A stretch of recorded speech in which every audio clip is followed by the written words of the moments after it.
जय। परम सच्चिदानंद घन प्रेमानंद स्वरूप नवनिभृत निकुंज महामहिम परम पावन श्री वृंदावन धाम के लाडिले युगल चंद्र प्राणाराध्य श्री प्रिया प्रीतम जो समस्त हित परिकर निज परिकर। जब तक हम अपने जीवत्व को ईशत्व में नहीं बदल देते, तब तक चाहे जिस लोक में चाहे जिस योनि में भटकते रहें, कभी शांति विश्राम नाना प्रकार के ये द्वंद्व आपको छोड़ेंगे नहीं। ईश का अंश ईश स्वरूप ही होता है। हमारा स्वरूप ईश्वर स्वरूप है। हम उसे भूल करके पांच भौतिक देह में प्रकृति जन्य रचित भोगों में शरीर संबंधियों में ऐसे फंस गए कि ऐसा लगता है यही सत्य है, यही सदैव हमारे पास रहे। कैसी अविद्या की वृत्ति उदय हुई कि उस असंग परमात्म स्वरूप को, जहां किसी भी सुख का अभाव नहीं है, जहां कोई चाह नहीं है, जहां कोई भय नहीं है, कोई शंका नहीं है, ऐसे अपने स्वरूप को भूलकर वो भय शंका चिंता दुख क्लेश शांति जन्म मरण इसको प्राप्त हो गया। श्रीपाद प्रबोधानंद जी महाराज कह रहे हैं, अय जीव, यदि तुम्हें मनुष्य शरीर मिला है तो एक बार ऐसा जतन कर कि युगल चंद्र के मुख चंद्र का चकोर बन जा। एक बार तो तेरा ये अनंत जन्मों का भटकना मिट जाएगा। अये मदन मोहनो धसित वक्त चंद छटा, सुधौघ कृत सेचनम कुरुत लोचनम जन्मिनः, अमंदरस मंदिरे तदति लुब्ध मुग्धेन्दिरे, सुतप्त मति निर्वृत्तिम नयत मंक्षु वृंदावने। अय जीव, ये जीव मानो कहना उपहास करना है। सच्चिदानंद स्वरूप भगवद अंश देहाभिमान के कारण उसका उपहास करते हुए जीव कहा गया। वो जीव नहीं, ईश ही है, ईश। ये उपासना, ये प्रेम जीव के जीवत्व को मिटाकर और ईश के ईश्वत्व का विस्मरण कराकर नवनिभृत निकुंज के प्रेम रस प्रेम क्रीड़ा में डुबो देता है। ये हित बड़ा सामर्थ्यशाली है, प्रेम बड़ा सामर्थ्यशाली है। अविद्या ग्रसित होने के कारण जीव कहा गया, जीव नहीं है पक्का। जो शरीर को मैं मान रहा है और मन और इंद्रियों से भोगों का चिंतन कर रहा है, भोग भोग कर सुख की अनुभूति चाहता है, उसे जीव कहते हैं। अधर्माचरण करने लगा तो उसे पापी कहते हैं, शुभाचरण करने लगा तो पुण्यात्मा कहते हैं, भजन करने लगा तो भगत कहते हैं। वो है वही, न वो स्त्री है, न पुरुष है, न पुण्यात्मा है, न पापात्मा है, न इसका जन्म होता है, न मरण होता है। सच्ची बात मान लो, ये जिसका वर्णन हो रहा है वो आप ही हैं, कोई और नहीं है। आप भगवत स्वरूप हैं, अपने स्वरूप का विस्मरण हो गया है। तो कहें अये मदन मोहनो धसति वक्त्र चंद्र छटा। जब ये मदन को भी मोहित करने वाले युगल सरकार समस्त सखियों के बीच में वन विहार कर रहे हों और उस समय कुछ मधुर मधुर बात करते हुए हंस दे, बोले एक बार तो देखो, ऐसा सुख है कि मोक्ष सुख को भी त्याग दो, ऐसा ये महासुख है, एक बार तो ऐसा प्रयत्न कर, एक बार भगवत साक्षात्कार कर ले, तेरा काम हो जाएगा।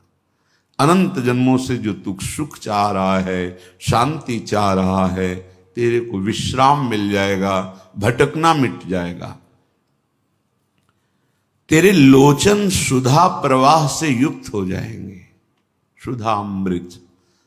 अभी मृत देख देख के हमारे नेत्र मृत हो गए, एक बार इनको अमृत का दर्शन कराओ, रूपामृत।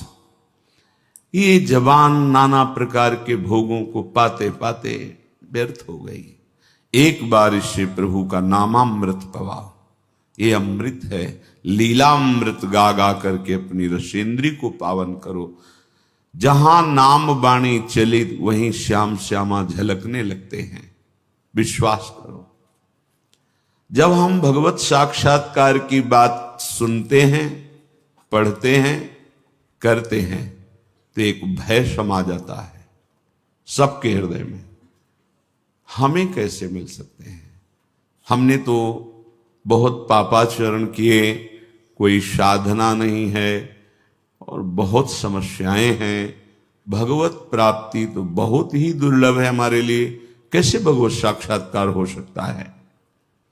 बहुत सरल और निश्चित भगवत प्राप्ति हो जाए, उस उपाय को कहते हैं शरणागति।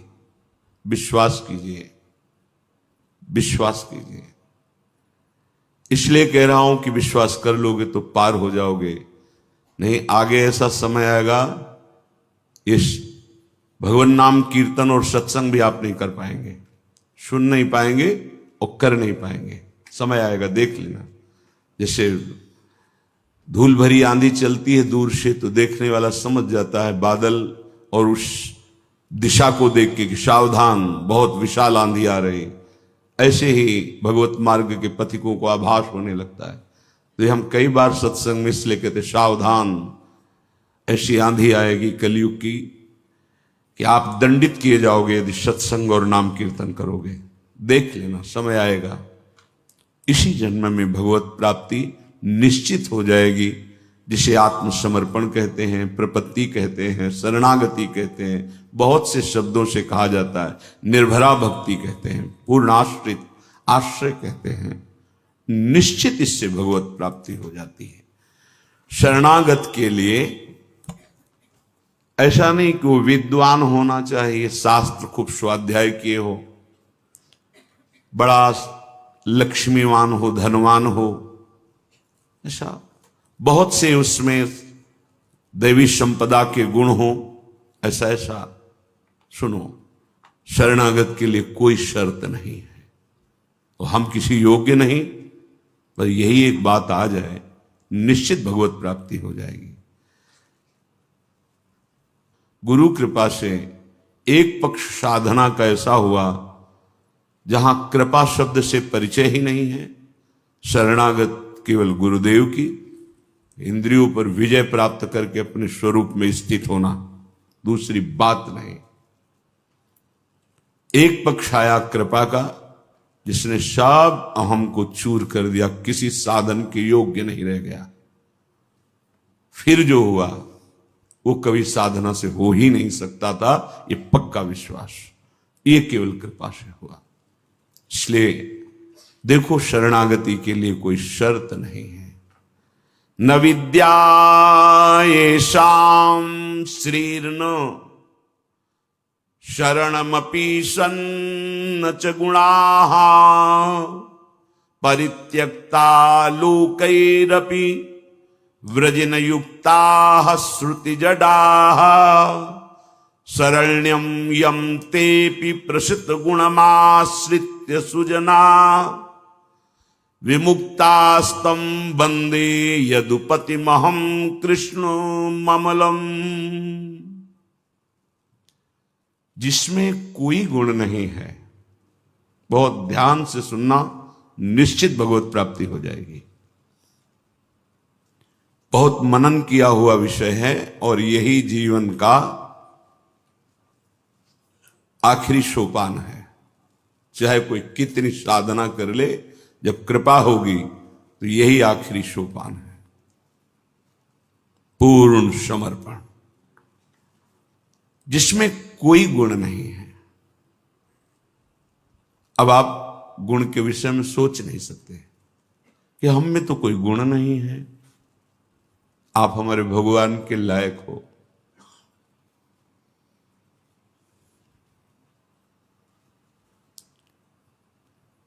प्रभु जैसा कृपा करने वाला अभी परिचय नहीं मिला है, इसलिए क्यों में नाना प्रकार के आरोप सच्चिदानंद प्रभु में आपकी बुद्धि करके आपको अधर्माचरण में लगाती है। नहीं, करुणा के समुद्र हैं, कृपालुता बरसती रहती है। कैसे? न विद्या एषाम श्रीर्न शरणमपि षण् च गुणाः। कोई उसके पास ज्ञान नहीं है, विद्या नहीं है। हम भगवत प्राप्ति की बात कर रहे हैं कि ऐसे को भी शरणागति सीधे भगवान से मिला देती है, जिसके पास कोई विद्या नहीं है। अगर आप बहुत विद्वान हैं और अहम है आपको, तो साधारण भक्ति भी नहीं आएगी, भगवत साक्षात्कार तो बात जाने दो। विद्या रूप महत्व कुल धन यौवन अभिमान, ये षट कंटक देखे जहां राह न भक्ति निदान। भक्ति आ ही नहीं सकती, थोड़ी बाड़ी अगर होगी भी तो चली जाएगी। विद्या का अभिमान जिसके अंदर होता है, भक्ति नहीं होती। मानो जो शरणागत होने जा रहा है उसमें कोई विद्या नहीं है, कोई ज्ञान नहीं है, और ना उसके पास शरीर धन है, वो धनी भी नहीं है, और उसको कोई पसंद नहीं करता है, कोई सहारा नहीं देता। ये बहुत बढ़िया बात है। भगवान कृपा करे और हमें हर जगह से ठोकर मिले, ये बात विषयी पुरुष की समझ में नहीं आएगी। कोई हमें आदर न दे, कोई हमें अपना कहने वाला न हो, तो हमारा मन भाग पड़ेगा गोविंद की तरफ, क्योंकि ये बिना सहारा लिए चल नहीं सकता। हृदय का एक विषय है, वो किसी न किसी का सहारा लेके ही चलता है, किसी व्यसन का, किसी व्यक्ति का, किसी भोग का, किसी न किसी। देख लो आप हृदय से, बस इसके यही सहारे काटने हैं, और पूर्ण ये सब सहारे एक जगह पूर्ण हो जाए। भगवान का सहारा, लाडली जू का सहारा, जिसके पास न विद्या है, न कोई गुण है, न धन है, और न कोई सहारा देने वाला है, वो जिसकी तरफ देखता है सब ठोकर मार देते हैं। सबने जिसको त्याग दिया है, अगर वो कहीं संत कृपा से भगवान की शरण में आ जाए, ऐसा प्रभु की शरण ले प्रसिद्ध गुण माश्रित सुजना। भगवान उसमें जो सुजन महात्मा जन है, उनमें जो गुण होते हैं वो सब भर देते हैं उस शरणागत में। दिव्यता आ जाती है और विश्व विख्यात उसे कर देते हैं। ये भगवान का शरण्यम यम तेपी प्रसिद्ध गुणमाश्रित सुजना विमुक्तास्तम। जो बिल्कुल गुणहीन था, धनहीन था, विद्याहीन था, सब ठोकर मारते थे, कोई सहारा देने वाला नहीं था। ये सब इस मानो ये हमारे ही जीवन की बात कही जा रही है। हम सब, अगर आप भ्रम से मान रहे हैं कि आप में कुछ है, अपने तो इस जीवन जो लिखा है वही जीवन था, कुछ नहीं, किसी योग्य नहीं। तो क्या कह रहे? जब भगवान की वो शरण में आया तो सारे वो गुण भर दिए भगवान ने जो एक दिव्य महात्मा में होते हैं। और क्या किया, उसे विश्व विख्यात कर दिया। और क्या किया, बोले विमुक्ताश्रम, जो जीवन मुक्त महापुरुषों की स्थिति, वो स्थिति प्रदान कर दी, किसी अन्य साधन से नहीं, एकमात्र शरणागति से। ऐसे हैं हमारे भगवान श्री कृष्ण। मैं प्रणाम करता हूं। वंदे यदुपति महम कृष्ण ममलम। निर्मल बना करके जीवन मुक्त परमहंसों की स्थिति प्रदान कर भगवान को देने में कोई दुर्लभ बात है क्या? शरणागति। हे मत भटको इधर उधर। शरणागति बहुत जोर का विषय है, ये समझना है। भगवान कहते हैं क्या करना है क्या नहीं करना है, अब तुम्हारे ऊपर ये भार नहीं रहा। बहुत ध्यान से सुनोगे तो आनंद आ जाएगा। तुम्हें ये बात कोई समझाएगा भी तो नहीं समझ में आएगी कि अब तुम्हारा कल्याण नहीं होने वाला। अरे ऐसा ऐसा करे तब जीवन मुक्त होता है। आपको विश्वास नहीं मानना, यहां बात सुनो और उसको बैठा लो। क्या करना है क्या नहीं करना है, ये तुम्हारी जिम्मेवारी खत्म। अब वो क्या कराना है, कहां पहुंचाना है, ये जिम्मेवारी प्रभु की हो गई, क्योंकि आप शरणागत हैं। बिल्कुल बैठा लेना हृदय में, कभी डरना नहीं, कभी संशय मत करना। बहुत सुंदर मनन की हुई बात कह रहे हैं। स्वयं भगवान के शरणागत हो जाना संपूर्ण साधनों का फल है, सार है। बस शरणागति को समझना, आगे पूरे विवरण में आएगा, विस्तृत रूप से है कि क्या शरणागति का स्वरूप है। शरणागत हो जाना प्रभु के संपूर्ण साधनों का फल है, सार है। जैसे भक्ति के 9 विशेष स्वरूप हैं, श्रवणम, कीर्तनम, स्मरणम, विष्णुपाद सेवनम, अर्चनम, वंदनम, दास्यम, सख्य।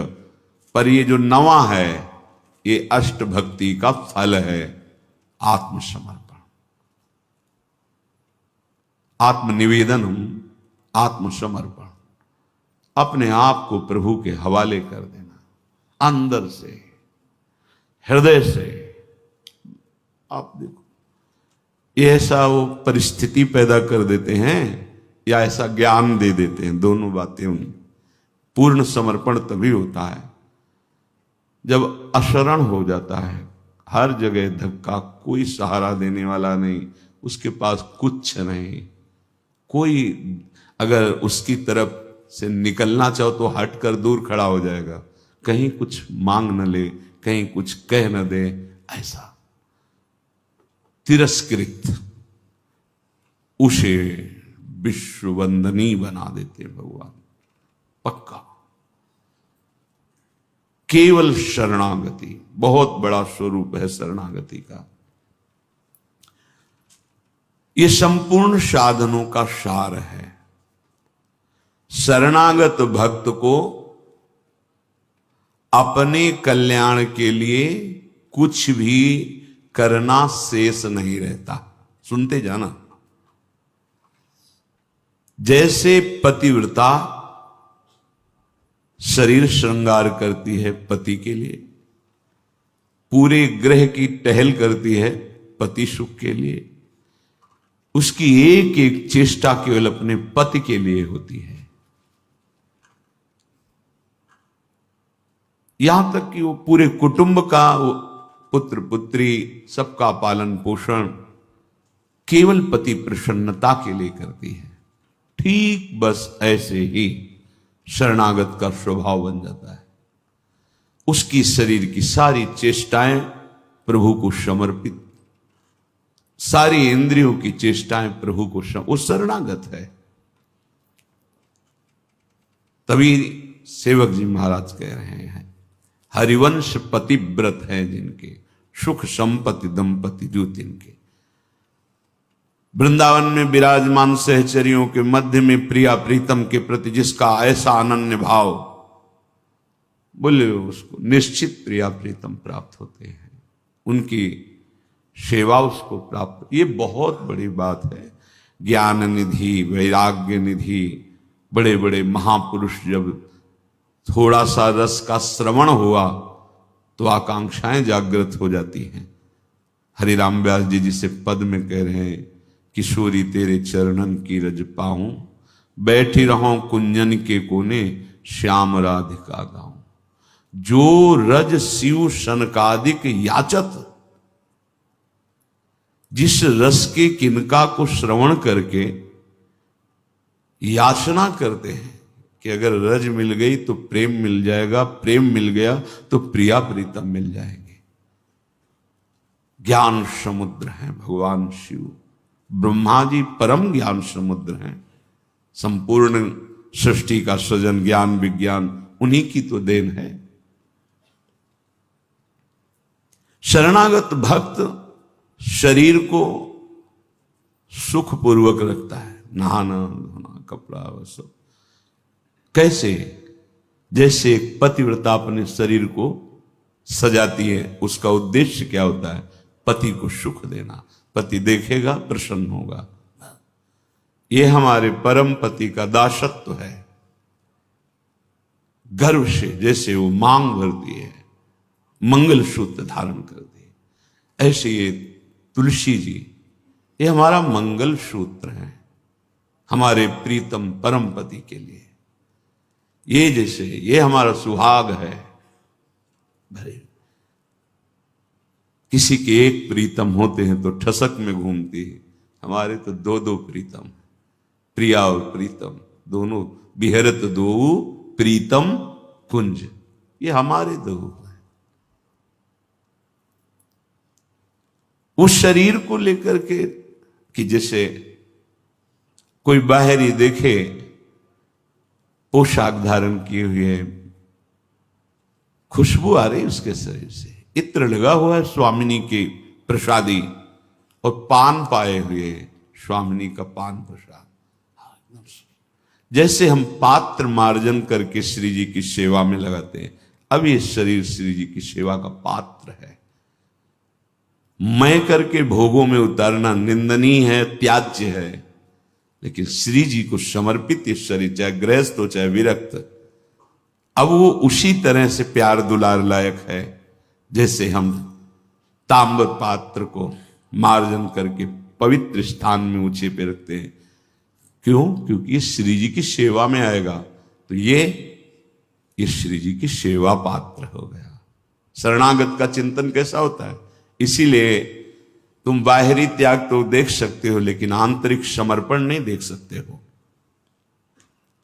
जो प्रभु के शरणागत हो जाता है उसकी कोई जाति नहीं होती, उसका कोई गोत्र नहीं होता, कुल नहीं होता उसका।